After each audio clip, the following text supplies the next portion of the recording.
is 1945, and the remote island of Sodor, off the northwest coast of England, has emerged from the fog of World War II, relatively unscathed and untouched. The island served as a detention camp. However, in an attempt in 1938, he was influential in instigating the infamous Sajmelnacht, the Night of Sawdust.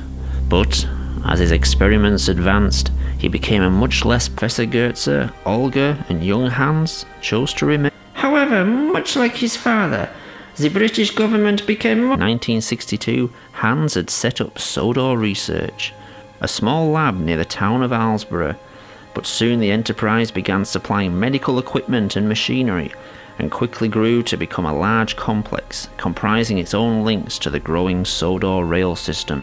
You're friends with everyone. But, as the Sodor rail system expanded, it found itself increasingly under the supervision of the new And alt steam engine volunteers and cut most at rail employees, shut down the branch line and the smaller stations.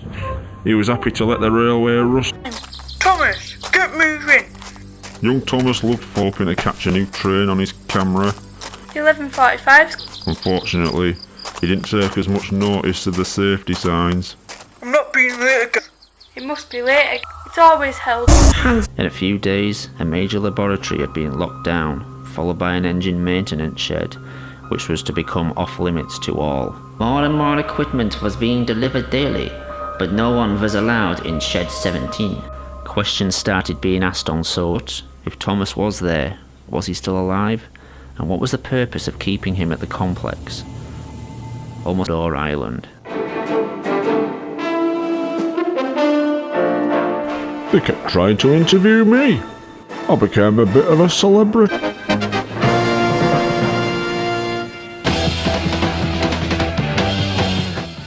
Most of my mates said I looked pretty good on telly. Awkward questions. You can't make an informed opinion, or if you can't string together two words on telly, well, maybe.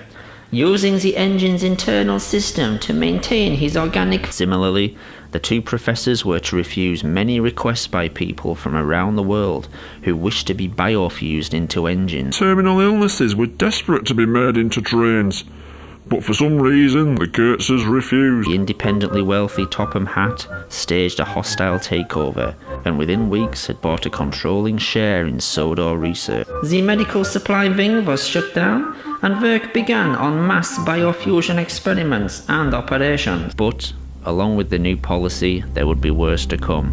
Biofused engines would be allowed, then obliged, to work on the railways. Experiment kept secret until, in fact, unknown to the outside world, there had been many failed biofusion experiments. Legal disclaimers had to be signed by anyone being biofused, so there'd be no legal action taken if anything went wrong. Sodor Research began selling the £10 deal.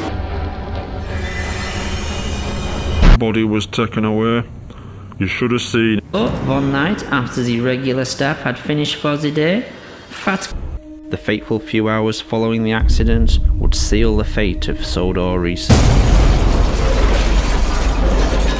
Apart from the inside. Well, what could be seen all morning? But news people were here in an instant. We were told to close gates and start clearing up the mess ourselves. Working mostly at night, Thomas had been biofused into a tank engine. That night, he arrived at the railway controller's office. But they couldn't know the points from the points had diverted them to the adjoining side. Railway spiking points, blocking them. They'll give you a new shape and a larger fire. As new Closed vehicles. The world, sadly, Thomas found the reasons inside.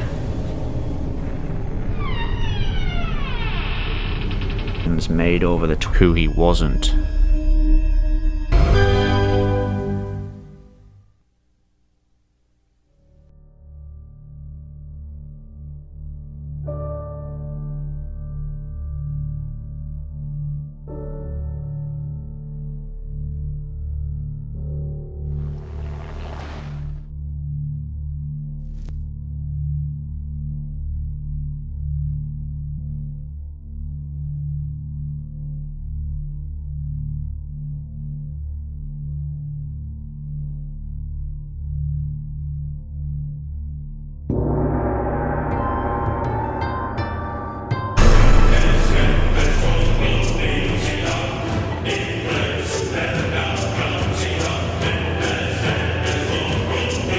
TV.